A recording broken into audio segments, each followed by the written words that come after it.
मुझे ना इतना ये अच्छा लग रहा है। पहले ही अच्छा लग रहा है। हाँ पहले ही अच्छा लग रहा है। और ना मैंने एक बहुत इंपॉर्टेंट बात करनी है अपनी ज़िंदगी में ना, कोई बहुत ऐसी अच्छी सी चीज़ करनी है जिससे इनको मेरे पे प्राउड फील हो, मम्मी को, पापा को, हिमांशी को, भैया को, बच्चों को, और स्पेशली इनको और मेरी उधर वाले मम्मी पापा को भी। Hello everyone, welcome to my new blog. एजस व्लॉग में आपका फिर से स्वागत है। और अभी रात के बज रहे हैं 1:30 और मैं अभी तक पढ़ाई कर रही हूँ क्योंकि कल है मेरा एग्ज़ाम और मैं प्रॉपरली नहीं पढ़ पा रही हूँ क्योंकि साथ साथ गुड़िया को भी देख रही हूँ क्योंकि वो सोई नहीं है। और मैंने सोचा था कि आराम से 1-1:30 बजे तक पढ़ूंगी और सो जाऊंगी। और जितनी मेरी रिवीजन मतलब मुझे करनी थी ना रात को, अभी इसकी 50% भी नहीं हुई है। और ऐसा लग रहा है मुझे कि पूरी रात जागना पड़ेगा। और जब मैं सोऊंगी ना, मैं आपको एक बार क्लिप ज़रूर दिखाऊंगी कि मैं रात को कितने बजे सो रही हूँ और कितने बजे मेरी रिवीजन ख़त्म हुई है। और अभी टाइम हुआ है लगभग 2:40। अब मैं सो रही हूँ। अब मिलते हैं आपको कल सुबह। गुड मॉर्निंग एवरीवन, ये है नेक्स्ट मॉर्निंग। जब मैंने आपको जो रात को लास्ट क्लिप दिखाई थी 2:45 बजे के आसपास की, उसके बाद जाके मान्या सोई है और फिर हम भी सो गए। मैंने अलार्म लगाया था कि 4:30 बजे उठ के थोड़ी सी रिवीजन कर लूँगी, बट पता नहीं कैसे मैंने खुद ही अलार्म बंद कर दिया और सीधे जाग खुली पूरे 6 बजे। और उसके बाद मैं थोड़ी सी पढ़ाई की, फिर मतलब अपने बेटे को स्कूल भेजा। उसके बाद अब दोबारा स्टडी कर रही हूँ और मेरा एग्ज़ाम है आज इवनिंग शिफ्ट में, तो थोड़ा सा टाइम मिल जाएगा। और इसके अलावा जो भी आगे होगा मैं आपको ब्लॉग में अपडेट करती रहूँगी। सो मैं हो गई हूँ एग्ज़ाम के लिए रेडी, बस हम घर से निकलने लगे हैं। मैं, मम्मी और हमारी गुड़िया उसको साथ लेके जा रहे हैं क्योंकि मेरे साथ आज वो भी एग्ज़ाम देगी। चले चलो चलो, लेट हो गए हो। पिछले साल पता है क्या हुआ था, मैं जब भी एग्ज़ाम देने जाती थी ना, इनको पहले बता देती, देखना ये क्वेश्चन तो ज़रूर आएगा। इस बार बता फिर कौन से क्वेश्चंस आएंगे एग्जाम में। पिछली बार क्या हुआ था, मैंने ना बहुत पढ़ाई की थी, लगभग 2-3 महीने लगातार पढ़ती रही थी। तो ना जब हम पूरा सिलेबस पढ़ते हैं ना तो हमें एस्टिमेट हो जाता है कि ये आएगा ज़रूर हमारे पेपर में। लेकिन इस बार मैं ज़्यादा नहीं पढ़ पाई क्योंकि गुड़िया भी छोटी है। फिर भी मैं ना 2-3 वो लगा लेती हूँ, क्या बोलते हैं, बचपन में बोलते हैं तुक्के लगा लेती हूँ। एक क्वेश्चन जरूर आएगा लर्निंग से रिलेटेड कि जो ज्ञान होता है उसका मीनिंग क्या है, उसके कॉन्सेप्ट या उसके मेथड में से कुछ भी आ सकता है। तीनों चीज़ों में से एक आएगी। और एक पाठ्यक्रम होता है, उसके टाइप्स आ सकते हैं और उसके लिए कौन सा मेथड यूज किए जा सकते हैं वो आ सकते हैं। इन दोनों में से तो ना दोनों ही जरूर आएंगे, देख लेना। अच्छा। और शाम को मैं पेपर लाऊंगी ना, फिर बस 2 ही बताए हैं और एक वेदांत दर्शन आ सकता है, एक सांख्य दर्शन आ सकता है। इन दोनों में से एक भी आ सकता है, दोनों भी आ सकते हैं। ठीक है। और इतना ही पढ़ा है ना मैंने। पढ़ाई लिमिटेड है क्या? नोइंग मतलब जानने का अर्थ क्या होता है वो आ सकता है। अगर मेरे गेस सही निकले ना, इसके बाद जो भी बीएड करेगा ना मेरे से पूछ लेना, मैं बता दूंगी पेपर। तो अब हम लेट हो गए हैं, फर्स्ट पेपर है, मैंने एडमिट कार्ड भी वहीं जाके लेना है आपसे, तो हम जल्दी जल्दी चलते हैं। ठीक है, आ जाओ। आज मेरे साथ मम्मी आप भी एग्जाम देने जा रहे हो? हाँ, मैं भी जा रही हूँ। मेरे से ज्यादा तो टफ आपका एग्जाम है, इसको गुड़िया को संभालना है ना? कोई गल नहीं, गुड़िया चुप रहेगी, परेशान नहीं करेगी, है ना मान्या?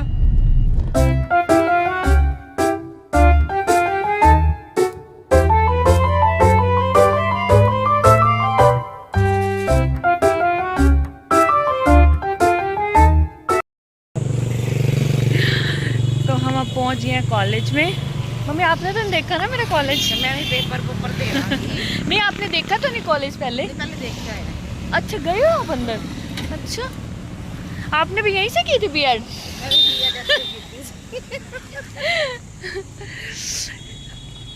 तेनू की लगदा है मैं बड़ी पुरानी हां? क्या? मैं पुरानी नहीं हैगी, अजे नवी हां। हाँ, बस अब हम कॉलेज के अंदर एंटर कर रहे हैं।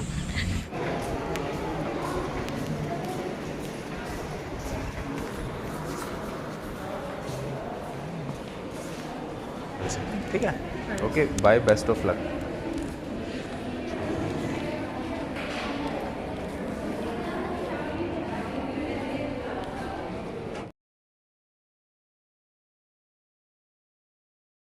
आगे पेपर देंगे। कैसा हुआ? पहली बार तो एग्जाम पता लगा था चेंज है। पता है क्या हुआ, पहले तो मैं डर गई। मैं ना मैम से रोल नंबर लेने गई तो देखो यहाँ पे लिखा हुआ है first exam assessment for learning. जो दिख रहा होगा, हाँ। है ना। तो मैंने कहा कि डेट शीट में तो मतलब कि सीक्वेंस वाइज होते हैं ना, कि ये फर्स्ट पेपर है, सेकंड पेपर है। मैंने कहा मैंने तैयारी तो इस पेपर की है, नॉलेज एंड करिकुलम की। 5th पेपर की जो मैम ने डेट शीट भेजी थी उसमें तो यही था। तो मैं तो इतना ज़्यादा डर गई, मैंने कहा हाँ मैं तो इसकी तैयारी भी नहीं करी हुई, अब कैसे करूँगी। फिर क्लास में गई ना, तो क्लास में जो मैम थे ना, उन्होंने भी कोड ये लिखा होता 826। फिर मैं कंफर्म होगी कि अब मेरे पेपर दूसरे हैं। जब अब तेरी री आई हाँ, मैंने ना, और पता है क्या है, मुझे डर इसलिए भी ज्यादा लग रहा था, इन्होंने ना कल पता नहीं परसों सपना भी देखा है कि ना मेरी री आ गई है। मैंने कहा बताओ, मैं मन में ये सोची जब अब तो री कंफर्म है। तो फिर ना मैंने मैम को कहा कि मैम ये पेपर किस चीज़ का है। मैम कहते कि हाँ जी जिसका कोड ना 826 है। मैंने कहा नहीं मैम डेट शीट तो इससे लिखी हुई थी। तो कहती इस बच्चे ने बताया है कि ना 826 है, उसने फर्स्ट वाला ही बता दिया ना। फिर ऑफिस में गई कंफर्म करके आई, इस चीज़ का ही पेपर था जो तूने तैयारी करी थी। चल अच्छी बच गई। नहीं तो अब बता एग्जाम हुआ कैसा है? एग्जाम अच्छा हुआ। अच्छा हुआ? हाँ, और अच्छा वो क्वेश्चंस तूने गए थे, बता। वो क्वेश्चन ना मैं घर जाके दिखाऊंगी ना। अब तो फिर हम जाने लगे हैं, रास्ते में खड़े हैं, आराम से घर जाके बताऊंगी। अच्छा हो गया मेरा एग्जाम। लेकिन जैसे ये ना मुझे जब आप मुझे छोड़ के जा रहे थे ना, मेरा दिल करता है तेज तेज रोऊं, क्योंकि मेरे साथ ऐसी पहली बार हुआ। मैंने कहा यार मैंने तैयारी किस चीज की, यार पेपर किस चीज का दिखा रहे हैं। सारे बच्चे कंफ्यूज हो गए थे। चल अब हो जाएगी ना? हाँ पास तो होंगे। आप इतना नहीं है विश्वास। चल ठीक है, घर जाके आपको मिलते हैं, फिर क्वेश्चंस भी दिखाएंगे। चलो कॉलेज से आ गई हूँ और अब रेडी हो गई हूँ, क्योंकि मैं जा रही हूँ अपने स्पेक्स बनवाने। आज मेरा फर्स्ट एग्ज़ाम था और मेरा स्पेक्स ही टूट गया है, तो मैं स्पेक्स बनवाने जा रही हूँ, क्योंकि अब 3 दिन के बाद मेरा एग्ज़ाम है। तो अब मैं आके फिर क्वेश्चन पेपर में क्या कौन कौन से क्वेश्चंस आए थे वो आप लोगों के साथ डिस्कस करूँगी।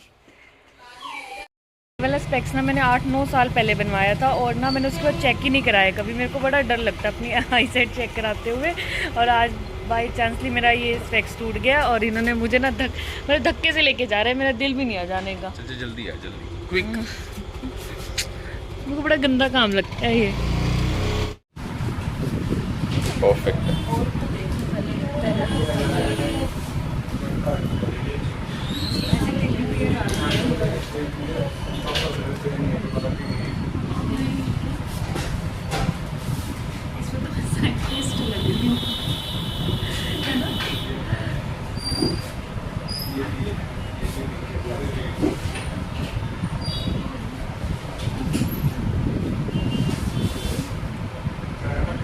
ये भी अच्छा।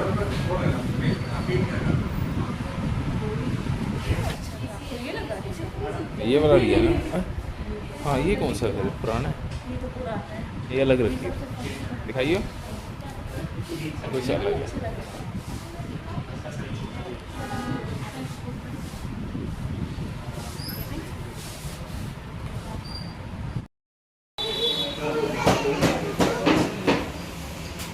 आप भी बनवा लो। चले ऐसे ठीक है क्या? ऐसे ठीक है।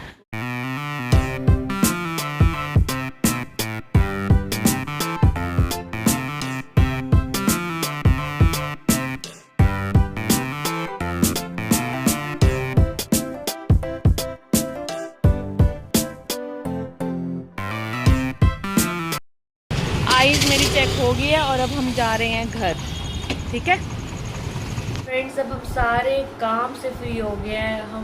मैं पेपर भी दे आई हूँ, स्पेक्स भी बनवाना दे आई हूँ, डिनर भी कर लिया, सब काम कर लिया, और एंड में आई है क्वेश्चन पेपर दिखाने की बारी।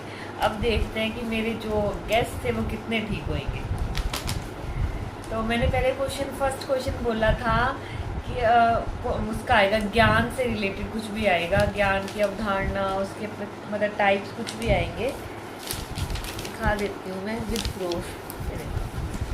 ये दोनों क्वेश्चन आए हुए हैं इसमें। ये देखो, ये वाला क्वेश्चन भी कि नॉलेज क्या है, इसको मतलब कि इसकी मेथड्स और इसकी टाइप्स, ये दोनों क्वेश्चन मैंने बताए थे, दोनों आए फर्स्ट यूनिट में।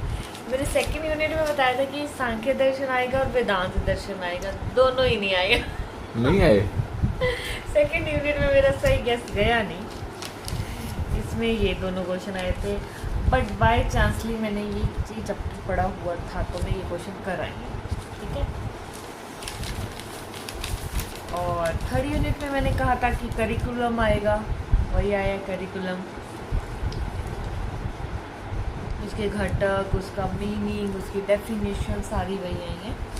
और ये रही 4th यूनिट, इसमें भी मैंने कहा था करिकुलम आएगा, इसमें भी आया है करिकुलम चेंज। तो मेरे बस 2nd यूनिट में मैं थोड़ी मार खा गई हूँ। मतलब तेरे 70% गैस सही थे।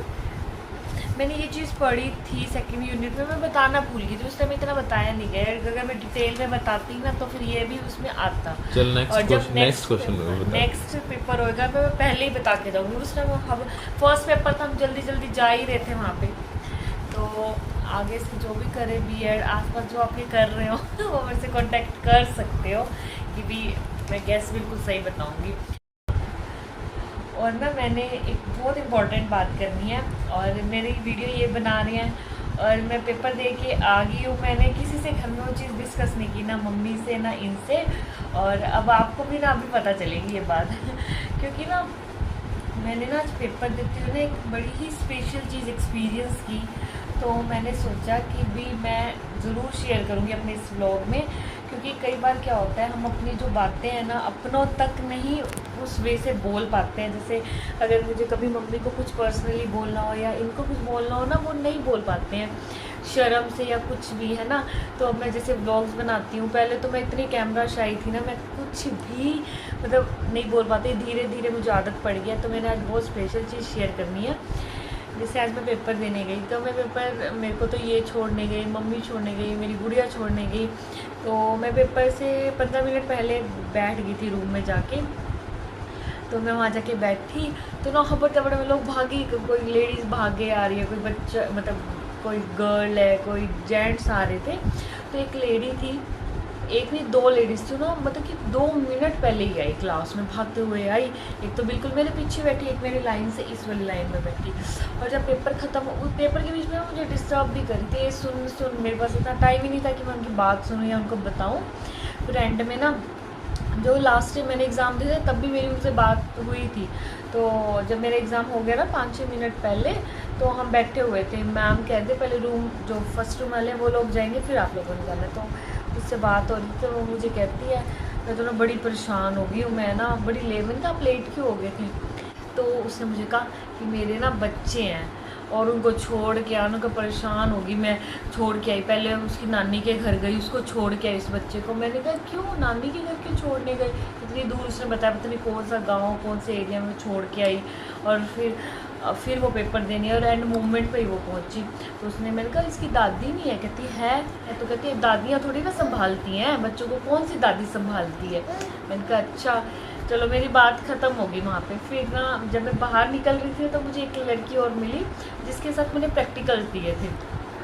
तो वो कहती कैसा पेपर हुआ, मैंने कहा बहुत अच्छा पेपर हुआ। मैंने कहा आपका कैसा हुआ, कहती हाँ शादी के बाद कौन पढ़ने देता है, सास कहते ये काम करो, पति कहता है ये काम करो। मतलब मैं उनकी बातें सुन के ना अपने आप को मन में सोच रही थी कि मैंने सोचा कि मतलब मन में होता तो है कि हम कितने ब्लेस्ड हैं। जैसे मम्मी है घर में, हिमांशी है। मैंने एक चीज़ फील की कि पेपर के बाद भी ये चीज़ फील करी कि एक माँ तब भी पढ़ सकती है जब उसकी जो दादी होती है बच्चे की या उसकी चाची होती है वो उस माँ की जगह ले, तभी एक मतलब माँ अच्छे से पढ़ पाती है। अब लोगों को देखो ना, किसी की दादियाँ नहीं संभालती, किसी की मतलब हिमांशी है जैसे घर पे पूरा ख्याल रखती है। अगर मैं नहीं हूँ तो वान्य और एकदम का जश्न का वो ज़रूर मतलब अच्छे से ख्याल रखती है। तो मैं इस वीडियो के ज़रिए कहे दिल से ना मम्मी का और हिमांशी का भी बहुत ज़्यादा थैंक यू करना चाहती हूँ, क्योंकि कई बार हम नहीं बोल पाते सामने से, अपनों को बात नहीं बोल पाते, लेकिन ये बातें बोलनी बहुत ज़रूरी होती हैं। अपनी जो फीलिंग्स होती है हमेशा एक्सप्रेस करनी चाहिए। तो मैं इस वीडियो के माध्यम से उनको कहे दिल से सच में बहुत बहुत थैंक यू कहना चाहती हूँ। और जो मेरे हस्बैंड है बहुत ज़्यादा सपोर्टिव है, बहुत ही ज़्यादा सपोर्टिव है। और बस मतलब मेरे मन में ना हमेशा की ये चीज़ रहती है कि मेरे को अपनी ज़िंदगी में ना कोई बहुत ऐसी अच्छी सी चीज़ करनी है जिससे इनको मेरे पे प्राउड फील हो, मम्मी को, पापा को, हिमांशी को, भैया को, बच्चों को और स्पेशली इनको और मेरे उधर वाले मम्मी पापा को भी। और मतलब मैं गॉड का बहुत बहुत थैंक यू करना चाहती हूँ और करती भी हूँ कि मेरी दोनों फैमिलीज़, मेरी इधर वाली फैमिली और मेरी उधर वाली फैमिली, मेरे तीनों भाई, मेरी दोनों भाभियाँ, मेरी मम्मी पापा, मेरे भाई बहन जो भी है ना सारे बहुत अच्छे हैं, मैं बहुत ब्लेस्ड हूँ, सबको बहुत बहुत थैंक यू। और इसी पॉइंट ऑफ व्यू के साथ हम अपने ब्लॉग को करते हैं यहीं पे एंड, फिर मिलेंगे आपसे एक न्यू और इंटरेस्टिंग ब्लॉग के साथ। Till then bye bye and thank you to all.